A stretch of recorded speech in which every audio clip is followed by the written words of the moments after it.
Hello दोस्तों, स्वागत है आपका एक बार फिर से कमल एकेडमी कोच में। आइए आज फिर से कुछ नया सीखते हैं। हेलो स्टूडेंट्स, आज हम एसएसटी में न्यू चैप्टर स्टार्ट करने जा रहे हैं, वुमेन पावर। सबसे पहले हमने चैप्टर में जेंडर डिफरेंसेस पढ़ा था। वहाँ हमने बॉयज़ और गर्ल्स के जो डिफरेंसेस होते हैं कि बॉयज़ को क्या करवाते हैं सोसाइटीज़, मतलब सोसाइटीज़ किस तरीके से दोनों के बीच डिफर करती हैं, तो वो सब चीज़ हमने जाना था। गर्ल्स और बॉयज़ में किस तरीके का भेदभाव होता है, बेटे को ज़्यादा अपॉर्चुनिटीज़ मिलती है हर बात की, लड़कियों को इतनी नहीं मिलती है। उसके बाद गर्ल्स के लिए गवर्नमेंट ने एक्ट्स वगैरह भी चलाए थे। अब यहाँ हम जानेंगे वुमेन्स पावर्स के बारे में। गर्ल्स को अब क्या क्या पावर्स मिली हुई है, मिली हुई से भी मतलब नहीं है, मतलब वो वुमेन्स जो है, गर्ल्स जो है, वो क्या कर सकती हैं। के टाइम पे देखा होगा, जो गर्ल्स होती है वो बॉयज़ से कंधे मिला के चलती हैं। जो सारे बॉयज़ काम करते हैं वो सारी गर्ल्स काम करती हैं, और इनफैक्ट बॉयज़ से आगे गर्ल्स निकलती जा रही हैं। तो यहाँ पे आता है सबसे पहले fewer opportunities and rigid expectations. जो मेल डोमिनेटेड सोसाइटीज़ होती है, मतलब वो सारी जॉब्स के लिए अच्छे होते हैं, लाइक आर्मी ऑफिसर्स हो गया, पायलट्स हो गया। लेकिन जो वुमेन्स होती हैं उनको जॉब्स मिली होती हैं, वो अच्छी होती हैं, उसमें नर्सेज में, टीचर्स में। और कुछ पीपल ये बिलीव करते हैं कि जो वुमेन है वो नर्सेज में ज़्यादा बेटर काम करेंगी, क्योंकि उनके पास ज़्यादा पेशेंट होता है, वो ज़्यादा जेंटल होती हैं। और साइंस जो है, साइंस को मेनली रिक्वायर होता है टेक्निकल माइंड का, जिसमें गर्ल्स और वुमेन्स इस चीज़ के लिए कैपेबल नहीं है, टेक्निकल थिंग्स को डील करने में कैपेबल नहीं होती है वो। अब क्योंकि बहुत पीपल जो है वो जेंडर स्टीरियोटाइप्स में बिलीव करते हैं, तो बहुत गर्ल्स जो है उनको सेम सपोर्ट नहीं मिल पाता जिस तरीके से बॉयज़ को मिलता है स्टडी में या ट्रेन करने में, जो कि डॉक्टर्स और इंजीनियर्स में ट्रेंड होते हैं।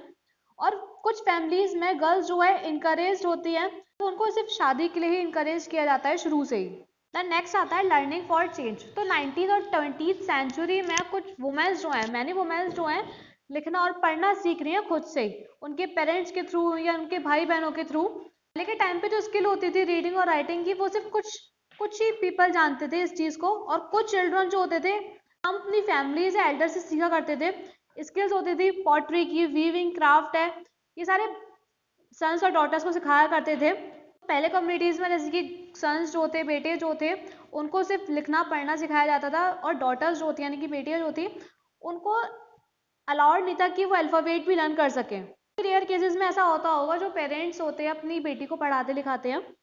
तो 19th सेंचुरी में बहुत सारे स्कूल्स ओपन हुए, सिटीज़ होते थे, उन्हें रीडिंग और राइटिंग शुरू से ही लर्न नहीं करवाते थे अपने चिल्ड्रंस को स्कूल भेज के। लेकिन वहाँ कुछ अपोजिशन था एजुकेशन के लिए, गर्ल्स के लिए। धीरे मैन वुमेन्स जो हैं वो स्कूल्स की तरफ आते गए, मेनली स्कूल्स गर्ल्स के लिए खुलते चले गए, और मैरिड वुमेन्स भी हैं, स्ट्रगल करती थी पढ़ने लिखने के लिए। पंडित रमाबाई की स्टोरी है, उसने मेनली पढ़ना लिखना अपने पेरेंट्स से सीखा था। वो पढ़ती लिखती, वो संस्कृत भी, मतलब वो संस्कृत भी जानती थी, इसलिए उसे टाइटल नाम दिया गया, उसे एक नाम दिया गया पंडिता।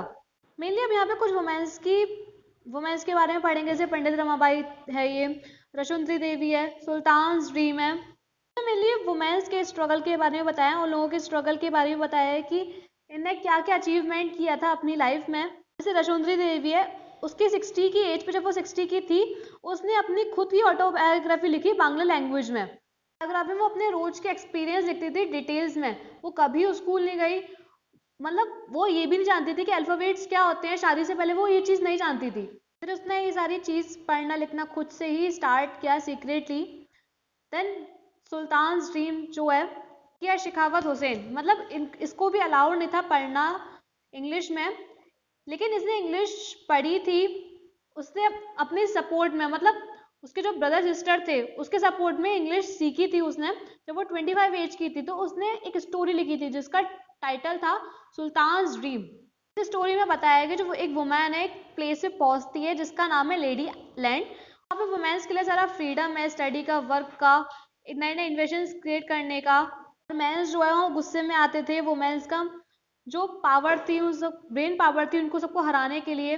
और जैसे सुल्ताना ट्रेवल्स करती थी लेडी लैंड में अपनी सिस्टर सारा के साथ, देन वो उठी, उसे रियलाइज हुआ कि ये सिर्फ ओनली ड्रीम है, ये सिर्फ सपना है। तो 1910 में रोक्या ने एक स्कूल स्टार्ट किया गर्ल्स के लिए कलकत्ता में, और स्कूल जो है वो अभी भी चल रहा है। देन नेक्स्ट आता है वाई गर्ल्स लीव स्कूल। अब गर्ल्स जो है स्कूल क्यों छोड़ दिया करती थी। अब जैसे रशुंधरी देवी है, उसको अलाउड नहीं था पढ़ना लिखना, बहुत सारे नंबर ऑफ गर्ल्स थी, वो आज भी स्कूल जो हैं अटेंड करती हैं इंडिया में। और उसमें से जो हैं वो बॉयज़ के साथ स्टडी करते हैं स्कूल और कॉलेज में। तो इस चीज़ के लिए बहुत गर्ल्स जो हैं वो इसी रीज़न से स्कूल को छोड़ दिया करती थी। रीजंस थे मेनली डिस्क्रिमिनेशन थे, पॉवर्टी थी या स्कूल फैसिलिटीज़ थी, एक दूसरे के बीच में डिस्क्रिमिनेट किया जाता था, पॉवर्टी होती थी और स्कूल फैसिलिटीज़ अच्छी नहीं मिलती थी, तो इसलिए छोड़ दिया करते थे। रूरल और पुअर एरियाज़ में वहाँ पे प्रॉपर स्कूल्स भी नहीं हुआ करते थे और कोई रेगुलर टीचर्स भी नहीं हुआ करते थे। अगर स्कूल पीपल के होम से कोई क्लोज नहीं है तो और वहाँ पे ट्रांसपोर्ट भी नहीं है बसेस या वैन्स का, तो पेरेंट्स जो है वो गर्ल्स को सेंड नहीं करते थे स्कूल्स। बहुत फैमिली बहुत पुअर हुआ करती थी तो वो अनेबल थी गर्ल्स को एजुकेशन देने के लिए या सारे बच्चों को एजुकेट करने के लिए। देन नेक्स्ट आता है फेमिनिस्ट मूवमेंट। जेंडर डिवीजन जो है वो एक फॉर्म बन गया हायरार्किकल सोशल डिवीजन में, जो कि सब जगह देखा जाता था। भले जेंडर डिवीजन जो है एक नेचुरल और अनचेंजेबल था, मतलब समझने में नेचुरल और अनचेंजेबल था, ये बायोलॉजी के बेस्ड नहीं था, जो जिसमें मतलब ये उसके बेस्ड था जिसमें सर्वर बहुत सारे एक्सपेक्टेशंस होते हैं, बहुत सारे स्टीरियोटाइप्स होते हैं, ये उनके बेस्ड हुआ था जेंडर डिवीजन्स। बॉयज और गर्ल्स जो थे वो इनको बिलीव दिया जाता था, इनको ये बताया जाता था कि उनकी रेस्पॉन्सिबिलिटीज, जैसे वुमेन्स को है घर के काम की रेस्पॉन्सिबिलिटीज, चिल्ड्रन को लाना, इनकी रेस्पॉन्सिबिलिटीज, तो इससे क्या है सोशल डिवीजन रिफ्लेक्ट हुआ। बहुत सारी फैमिलीज में वुमेन क्या है घर के अंदर काम करती है, जैसे कुकिंग है, क्लीनिंग, वॉशिंग क्लॉथ्स, टेलरिंग या चिल्ड्रंस को संभालना, और मैन जो है वो बाहर के काम किया करते थे, घर से बाहर के जो होते थे। तो इस डिवीजन से रिजल्ट था मेनली जो भले वुमेन्स जो हैं ह्यूमैनिटी में हाफ कॉन्स्टिट्यूट करती हैं, मतलब कम जाती हैं, पब्लिक लाइफ में भी रोल होता है वो भी बहुत कम होता है बहुत सोसाइटीज़ में। पहले क्या थे मेंस जो थे वो अलॉट थे ओनली पब्लिक अफेयर्स में, वोट्स में, कॉन्टेस्ट में, इन सब चीज़ में पार्टिसिपेट्स करने के लिए। तो धीरे धीरे क्या है जेंडर इशू बढ़ता चला गया पॉलिटिक्स में। वुमेन्स जो है अपनी इक्वल राइट्स मांगने लगी, जितना राइट्स मैन को मिला है उतना उनको भी मिलना चाहिए। डिमांड्स थी उनकी वो उससे मेनली पॉलिटिकल सिस्टम या एजुकेशन सिस्टम या कोई भी कैरियर अपॉर्चुनिटीज सब सारी इम्प्रूव हुई थी, उनको भी राइट्स मिलने लग गए। ये सारे चेंज करने के लिए स्ट्रगल करना, इम्प्रूवमेंट करना वुमेन्स की सिचुएशंस पे, गर्ल्स की सिचुएशंस पे, किसी भी चीज़ में, एजुकेशन हो, लीगल रिफॉर्म हो, वायलेंस हो, हेल्थ है, पॉलिटिकल स्टेटस है, इन सब चीज़ में क्या स्ट्रगल्स करना और इम्प्रूवमेंट लाना, और इस चीज़ को बोला जाता है मेनली वुमेन्स मूवमेंट और फेमिनिस्ट मूवमेंट।